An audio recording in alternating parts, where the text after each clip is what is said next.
اس رات چند باتیں کی جاتی ہیں. نمبر 1 اس رات میں قرآن نازل ہوا. نمبر 2 یہ نمبر آپ نے یاد. نمبر 2 اس رات قبرستان جانا چاہیے. نمبر 3 اس رات تقدیر کے فیصلے بولو ہوتے ہیں, پورے سال کا لکھا جاتا ہے. نمبر 4 اس رات کو نہانا دھونا چاہیے, غسل کرنا چاہیے. نمبر 5 وہ تو آخر میں بتاؤں. نمبر 5 حلوے مانڈے, حلوہ حلوہ. نمبر 6 پٹاخے. نمبر 7 عبادت. یہ 7 چیزوں کے علاوہ بھی ہے کچھ نہیں ہے نا ساتھ بھئی, یہی 7 چیزیں ہیں. ہاں نمبر 7 15 شعبان کا روزہ رکھنا. اور کوئی چیز نہیں, وہ تو قبرستان جانے میں آ گیا. یہی چیزیں ہیں. تو اب ہم نمبر بار چلتے ہیں. پہلی بات یہ کہ اس رات قرآن نازل ہوا. یہ بھی کسی دلیل مضبوط دلیل سے ثابت نہیں ہے, صاف طور پہ قرآن میں ہے انا انزلناہ فی لیلۃ القدر. ہم نے قرآن کو لیلۃ القدر میں نازل کیا. اور دوسری طرف قرآن میں آتا ہے شہر رمضان الذی انزل فیہ القرآن. رمضان وہ مہینہ ہے جس میں قرآن نازل ہوتا ہے. اور ہمیں حدیث سے بھی پتہ چلتا ہے کہ لیلۃ القدر کہاں ہوتی ہے, رمضان. تو پتہ چلا یہ کہاں نازل ہوا ہے, رمضان میں. بعض علماء نے کہا کہ وہ جو قرآن کی آیت ہے کہ انا انزلناہ فی لیلۃ مبارکۃ, ہم نے اس کو برکت والی رات میں نازل کیا ہے, تو اس سے مراد 15 شعبان ہے. کسی صحیح حدیث میں ایسا کوئی تذکرہ نہیں ملتا. تو اس سے مراد بھی کیا ہے, لیلۃ القدر. کیونکہ یہ جو تعبیر کی جاتی ہے نا کہ آسمان دنیا تک لیلۃ القدر میں آ گیا اور پھر شب برات میں نیچے آنا شروع ہوا, یہ جب کوئی اس کے مقابلے میں مضبوط دلیل ہی نہیں ہے تو ایسی تعبیر کرنے کی ضرورت کیا ہے آپ کو, سمجھ رہے ہو نا. تو قرآن صاف کہہ رہا ہے, کیونکہ جہاں آتا ہے نا مبارک رات میں نازل کیا, اس میں آگے آتا ہے فیہا یفرق کل امر حکیم, اس میں بڑے بڑے فیصلے ہوتے ہیں. اور ادھر سورہ قدر میں آ رہا ہے کہ ہم نے لیلۃ القدر میں نازل کیا اور اس میں فیصلے ہوتے ہیں. تو پتہ چلا کہ ایک ہی رات میں نازل بھی ہوا, فیصلے بھی اسی میں, اور وہ دونوں لیلۃ القدر ہیں, وہ دونوں 15 شعبان نہیں ہیں. تو بہت مضبوط دلیل ہے. تو کسی مضبوط دلیل سے نہیں پتہ چلتا کہ 15 شعبان میں قرآن نازل ہوا. دوسرا مسئلہ تقدیر کے فیصلے, تو وہ بھی اسی سے حل ہو گیا. قرآن کہہ رہا ہے جس رات میں قرآن نازل ہوا اسی میں جبریل آتے ہیں, من کل امر, تمام کے قسم کے فیصلے. اصل میں تو ازل سے فیصلے ہو چکے ہیں, وہ تو ہو چکے ہیں, لیکن فرشتوں کو کام سونپ دیا جاتا ہے نا کہ ایک سال میں کیا کرنا ہے, تو وہ بھی وہ ہو چکے ہیں. یہ کہتے ہیں نا کہ اصل فیصلہ تو ہو گیا, اس پر عمل درآمد سے آپ اس کو تعبیر کر دیں. تو ابھی چونکہ یہ ٹاپک نہیں ہے تو میں صرف ٹو دا پوائنٹ بات کر رہا ہوں کہ وہ جو فیصلے کی رات ہے وہ بھی کون سی ہے, لیلۃ القدر ہے. تیسری بات کیا تھی, قبرستان جانا. تو قبرستان جانے کی جو حدیث پیش کی جاتی ہے کہ نبی صلی اللہ علیہ وسلم رات کو آہستہ سے 15 شعبان کی رات کو اٹھے, اور امی عائشہ بھی آپ کے پیچھے چلی گئیں. آپ نے جنت البقیع کے مردوں کے لیے مغفرت کی دعا کی اور آپ صلی اللہ علیہ وسلم وہاں تشریف لے آئے. تو اس سے پتہ چلتا ہے کہ 15 شعبان کو کہاں جانا چاہیے, قبرستان جا کے مردوں کی مغفرت کی دعا کرنی چاہیے. اس پہ چند اشکالات ہیں. نمبر 1 یہ حدیث صحیح نہیں ہے, اور اس کی دلیل کیا ہے صحیح نہ ہونے کی, وہ میرا آڈیو بیان میں پوری سند اور اس کے راویوں کی پوری تحقیق میں نے پیش کی. یہ حدیث صحیح نہیں ہے. لوگ کہتے ہیں فضائل میں ضعیف حدیث چلتی ہے, یہ فضیلت نہیں ہے, یہ مسئلہ ہے, یہ مسائل ہے. فضائل کا مطلب ہوتا ہے ایک عمل حدیث سے ثابت ہے, اس کی فضیلت میں ضعیف حدیث پیش کرنے کی اجازت ہے, لیکن عمل ہی کو ثابت کرنا, تو یہ تو ایک پراپر عمل ہے نا کہ اس رات کو اٹھ کے قبرستان جانا عمل ہے نا. تو پہلے عمل کسی صحیح حدیث سے تو ثابت ہو نا, پھر اس کی فضیلت میں ہم 2-4 ضعیف بھی لگا دیں تو عمل ہی ثابت نہیں ہو رہا. تو پہلی بات یہ کیا ہے, یہ حدیث کیا ہے, ضعیف. دوسری بات, فرض کر لو یہ حدیث صحیح ہے, تو سوال پیدا ہوتا ہے اگر یہ عمل باقاعدہ سنت ہوتا تو صحابہ میں کسی نے تو یہ کام کیا ہوتا, کیونکہ صحابہ تو سنت پہ بہت حریص تھے. مشرکین مکہ یہ کہا کرتے تھے لو کان خیرا ما سبقونا الیہ, اگر یہ اسلام خیر کی چیز ہوتی تو صحابہ ہم پہ سبقت نہیں کرتے, خیر میں تو ہم آگے بڑھتے ہیں, جبکہ ہمارا نظریہ ہے کہ اسلام خیر کی چیز تھی تبھی صحابہ اس میں انہوں نے پہل کیا. تو ہم کہتے ہیں اگر اس رات کو قبرستان جانا سنت ہوتا تو ابو بکر جاتے, عمر جاتے, عثمان جاتے, علی جاتے, کوئی صحابی تو جاتا. ایک بھی روایت نہیں ہے کہ کوئی صحابی 15 شعبان کو, میرے علم میں نہیں ہے, کوئی ہے تو ریفرنس دے دے تو میں بتا دوں گا بھائی ہے, نکل آئی, مجھے ابھی تک نہیں ملی کہ اس رات کو صحابہ کہاں گئے ہو, قبرستان گئے.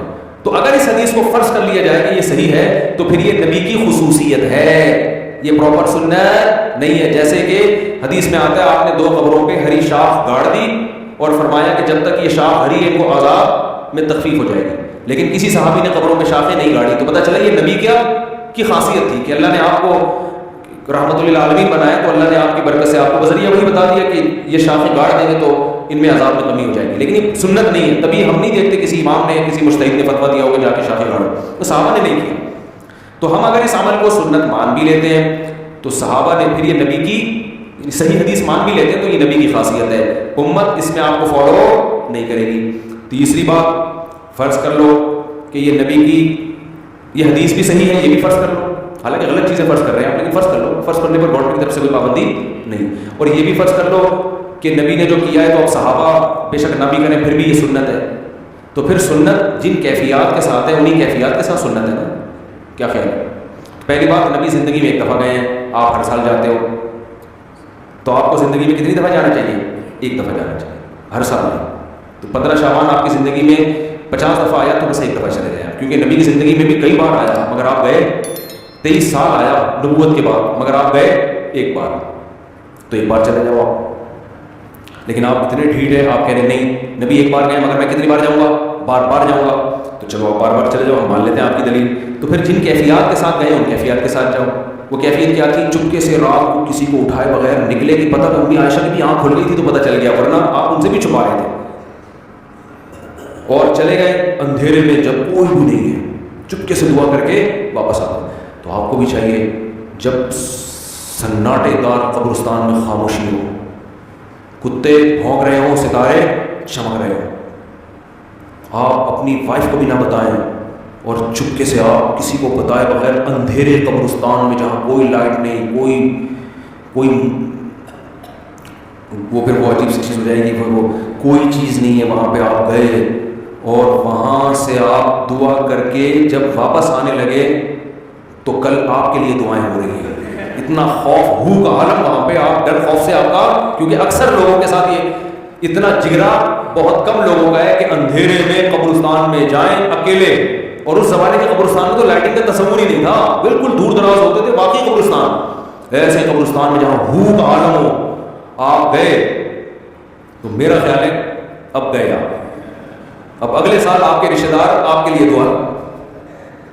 پھر بھی اگر آپ زندہ سلامت آ گئے تو پھر یہ ہونا چاہیے آپ جا رہے ہیں جتھے بنا کے، نہا دھو کے تیار ہو کے، او بھائی چلو بھائی سارے، پھر وہاں پہ جو ڈرامے بازیاں ہو رہی ہیں.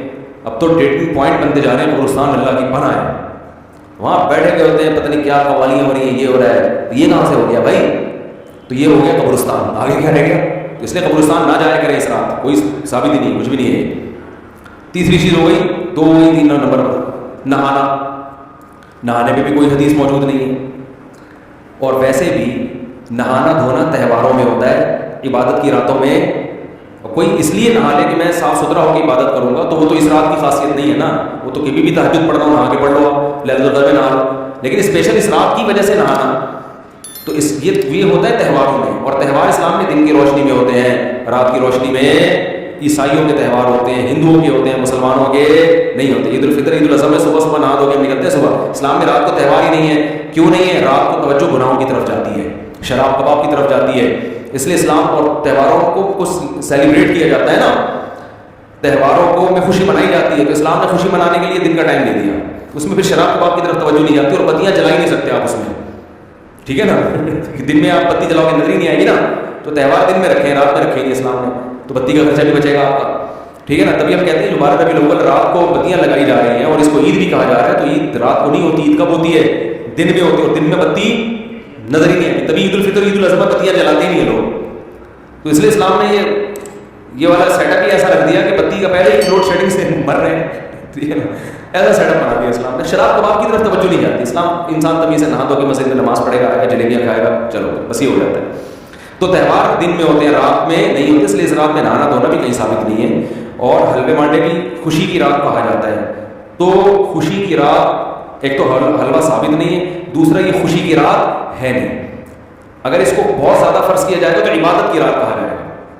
وہ حلوہ کھا کے ویسے بھی عبادت نہیں ہو سکتی. حلوہ کھاؤ گے تو ٹن ہو جاؤ گے آپ، ٹھیک ہے نا. دماغ کو میٹھا، جب بھی میں تو میٹھا کھاتا ہی نہیں ہوں. میں جب بھی دعوت میں جاتا ہوں لوگ مجھے میٹھا پیش کرتے ہیں، میٹھا شربت پیش کرتے ہیں، کھائیں گے. میں کہتا ہوں نہیں، کہتے کہ شوگر ہے. میں کہتا ہوں الحمدللہ شوگر نہیں. پھر کیوں نہیں کھا رہے بھائی؟ میٹھا کھاؤں گا ٹن ہو جاؤں گا. کیا فائدہ اپنے آپ کو، جب جو باڈی کو ضرورت تھی وہ ہمیں مل گیا ہے. اب یہ کھائیں گے تو باڈی کو کوئی فائدہ بھی نہیں ہے اور خام خالی ذہن کی فریشنس کی ایسی کی تیسے. ایک شربت کا گلاس آپ پی لو آپ کو تھوڑی دیر میں سستی محسوس ہوتی ہے, تو 2 سیکنڈ کے 5 سیکنڈ کی لذت کے لیے میں 3 گھنٹے کی ٹینشن کیوں اٹھاؤں؟ ابھی میں ہنستا بولتا دماغ میرا فریش ہے نا, آپ کے سامنے بیٹھا ہوں, فٹ فاٹ دماغ الحمدللہ چل رہا ہے, اور میں شربت پی کے آتا نا تو تھوڑا سا ہوتا تو وہ 2 منٹ کی لذت تھی, اور پھر یا تو سونا ہونا آدمی نے کھائے سو جائے تو پھر تو ٹھیک ہے, لیکن وہ الگ اس کا نقصان ہے کھاتے ہی سو جانے کا. تو یہ عبادت کی رات بھی ہے اور حلوے مانڈے بھی, تو یہ کھوپڑی میں آنے والی بات نہیں ہے, عقل کے بھی خلاف ہے. اور تہوار دن میں ہوتے رات میں نہیں ہوتے, اس کے بھی خلاف ہے کہ حلوے تو تہوار ہو گیا نا. اور کیا رہ گیا؟ یہ شب برات کے فضائل کا بیان ہو گیا. ایک صاحب نے مجھے کہا فضائل کا بیان کرے, میں نے کیا کہتے یہ کیا ہو رہا ہے, یہ فضائل ہو رہے ہیں کیا ہو رہا ہے؟ تو میں نے کہا جتنی فضیلت ہے بس اتنی رکھیں گے ہم, آگے چلو. روزہ بھی کسی صحیح حدیث سے ثابت بولو بھائی نہیں, اور عمل کو ثابت کرنے کے لیے حدیث کا صحیح ہونا ضروری ہے. لوگ کہتے ہیں فضائل میں صحیح حدیث چلتی ہے, پہلے یہ فضیلت نہیں مسائل ہو رہے ہیں. مسئلہ ہے کہ 15 شعبان کا روزہ سنت ہے یا نہیں ہے, جب ہوگا تو پھر آگے اس کے فضائل کے 4 چاند لگانے کے لیے آپ, جیسے نماز ایک ثابت شدہ چیز ہے, اس کی فضیلت میں اگر کوئی ضعیف حدیث آئی ہے تو کوئی بات نہیں, فضیلت تو پہلے سے ثابت ہے نا, تو ضعیف حدیث بالکل منگڑت تو نہیں ہوتی, امکان ہوتا ہے کہ شاید نبی نے فرمایا تو وہ آپ بیان کر دو. تو اب کیا مسئلہ ہے, تو 15 شعبان بھی ثابت نہیں ہے کا روزہ ثابت نہیں ہے. کوئی ایام 20 کے روزے پہلے سے رکھتا آ رہا ہے تو 13, 14, 15 کا وہ اس نیت سے رکھ لیں, لیکن اس نیت سے نہیں کہ 15 کی شعبان کی الگ سے کوئی فضیلت ہے. سمجھتے ہو کہ نہیں سمجھتے ہو؟ اور کیا رہ گیا؟ عبادت. تو عبادت کے بارے میں احادیث جتنی بھی ہیں, میں نے آڈیو بیان میں سب کی سندیں پڑھ کر محدثین کا پورا ایک راوی پر بحث کی ہے, وہ آپ سن سکتے ہیں. کوئی ایک حدیث بھی اس بارے میں صحیح موجود بولو نہیں, کوئی ایک بھی ایسی نہیں ہے جس پر اعتماد کیا جا سکے. البتہ یہ ضرور ہے کہ محدثین کا فقہاء کا عام اصول یہ ہے کہ جب کسی مسئلے کے ثبوت کے لیے حدیث ضعیف ہو لیکن کثرت سے ہو, تو ایک الگ سے حدیث سے تو مسئلہ ثابت نہیں ہوتا, لیکن ان کی کثرت کی وجہ سے ان حدیثوں میں جان پیدا ہو جاتی ہے. سمجھ میں آ رہی ہے؟ تو ایسی حدیث کو حسن کہا جاتا ہے. حسن لغیری ہے کہ بھئی وہ ساری سندیں ضعیف ہیں لیکن مل کے مجموعے سے کیا ہو گیا, تو اس میں ایک حسن پیدا ہو گیا. تو اب الگ الگ اس کے کیا فضیلت ہے کہ جو اس رات میں عبادت کرے گا اس کو کیا ملے گا, تو وہ کوئی بھی حدیث جب میں بیان کروں گا نا یہ ملے گا تو وہ حدیث بہت ضعیف ہوگی. لیکن ان کے مجموعے سے جمہور علماء کی رائے یہ ہے کہ اس رات میں عبادت کی فضیلت ہے. کیا ہے یہ تو ہر حدیث میں کی سند پہ بحث ہے نا, اس میں تو ممکن ہے کوئی کہ یہ فضیلت ہے تو دوسرا اعتراض کرے یہ والی فضیلت تو صحیح حدیث سے ثابت نہیں ہے, تو وہ کہ دوسری فضیلت ہے, وہ کہ یہ بھی ثابت, لیکن اس سے ایک نفس فضیلت ہے. تو جو علماء اس اصول کو فالو کرتے ہیں کہ ضعیف حدیثوں کی کثرت سے حدیثیں درجہ حسن تک پہنچ جاتی ہیں, تو وہ جمہور علماء ہیں, ان میں بڑے بڑے محققین بھی ہیں, تو وہ یہ کہتے ہیں کہ اس رات عبادت کرنی چاہیے, لیکن اس عبادت کا کوئی مخصوص طریقہ ثابت نہیں. عبادت وہی ہو چھپ کے تنہائی میں, کسی کا دل چاہ رہا ہے مسجد میں آ کے کر لے تو بھی ٹھیک ہے, جتھوں کی شکل میں نہیں, اور وہی نماز پڑھنی ہے, تلاوت کرنی ہے, دعائیں مانگنی ہے. لیکن بعض علماء جو وہ بھی بڑے محقق ہیں وہ اس کے قائل ہے کہ سرے سے کوئی فضیلت ہے ہی نہیں, ان کی رائے یہ کہ نہیں, لیکن بعض جمہور اس کے قائل ہے. تو اس کو پھر بدعت نہیں کہہ سکتے. جب ایک بہت بڑا طبقہ ایک طرف چلا جائے اور اس کی کوئی اصل بھی ہو تو پھر یہ کہنا کہ اس رات کی عبادت بدعت ہے, یہ پھر ٹھیک, یہ پھر زیادتی ہو جائے گی, ٹھیک ہے نا. تو یہ ہے اس کا حساب کتاب. اور پھر ایک اور ہمارے حضرت ایک اور دلیل دیا کرتے تھے کہ اسلام کا ایک مزاج ایسا ہے کہ جس ٹائم یا جس دن کی یا جس وقت کی کوئی بہت بڑی فضیلت ہوتی ہے نا, تو اس وقت کی تعین میں اختلاف ہو جاتا ہے. اسلام خود اختلاف ڈال دیتا ہے. اس کی مثال ایسے ہے جیسے جمعے کے دن ایک گھڑی ایسی آ ہے جس میں دعا لازمی قبول ہوتی ہے, لیکن وہ گھڑی کون سی ہے, بعض نے کہا عصر کی, بعض نے کہا خطبے کے درمیان, بعض نے یہ کہا. تو یہ اسلام کا مزاج ہے کہ جب کسی خاص ٹائم دن کو وہ کرتا ہے نا تو اس کی تھوڑی سی تعین میں اختلاف. لیلۃ القدر اس کی فضیلت میں پوری امت کا اتفاق ہے, لیکن لیلۃ القدر کی رات کون سی ہے, اس کی تعین میں کیا ہے, احتمال ڈال دیا اسلام. اور یہ اسلام کی ایک حکمت ہے. حکمت یہ ہے کہ بھائی اگر وہ رات متعین پتہ چل جائے نا, پھر اس رات میں کسی نے گناہ کیا تو اس کی بھی خیر نہیں. ابھی تو ہے کہ اللہ مجھے کیا پتا تھا لیلۃ القدر ہے, تھوڑا سا بچنے کا چانس ہے. دوسری بات یہ کہ وہ رات اگر سوتے میں کسی سے نکل گئی تو پوری سال مایوس رہے گا اور باقی دنوں میں عبادت کرے گا ہی نہیں, کہ ایک رات 80 سال کے برابر تھی وہ نکل گئی تو کیا فائدہ. تو اللہ نے تھوڑا سا کیا کر دیا, کہ شاید بھائی وہ جو اس سے پہلی والی میں تم جا کے تھے ہو سکتا ہے وہ والی ہو. تو یہ اسلام کا ایک مزاج ہے جو ہمیں دوسری حدیثوں سے پتہ چلتا ہے. تو ہمارے حضرت ایک بڑی زبردست دلیل دیا کرتے تھے. ہمارے حضرت کی رائے بھی یہ تھی کہ وہ قائل نہیں تھے شب برات کی فضیلت کے, لیکن بہر جمہور علماء کا یہ قول ہے اور بڑے بڑے مفتیان کرام اس میں داخل ہیں, اس کو بدعت کہنا ٹھیک نہیں ہے, لیکن ان کے ایک ذوق تھا. وہ یہ کہتے تھے کہ اگر یہ اتنی فضیلت والی رات ہوتی تو اسلام کے مزاج سے پتہ چلتا ہے کہ اس کی تعین میں اللہ کیا ڈال دیتے ہیں, اختلاف کی, یا تو وہ 14 ہے یا وہ 15 ہے. ایک ان کا ذوق تھا. لیکن بہرحال جمہور کی رائے وہ بڑی مضبوط رائے ہے, وہ بھی بڑی مضبوط رائے ہے, ٹھیک ہے نا. اور فتویٰ بھی اسی میں دیا جاتا ہے کہ اس رات کو عبادت کرے گا تو دوسری راتوں کی نسبت اس کو ثواب زیادہ ہوگا. پٹاخے تو ہیں نہیں, وہ تو لوگوں نے ویسے ہی بنائے ہوئے, ان کا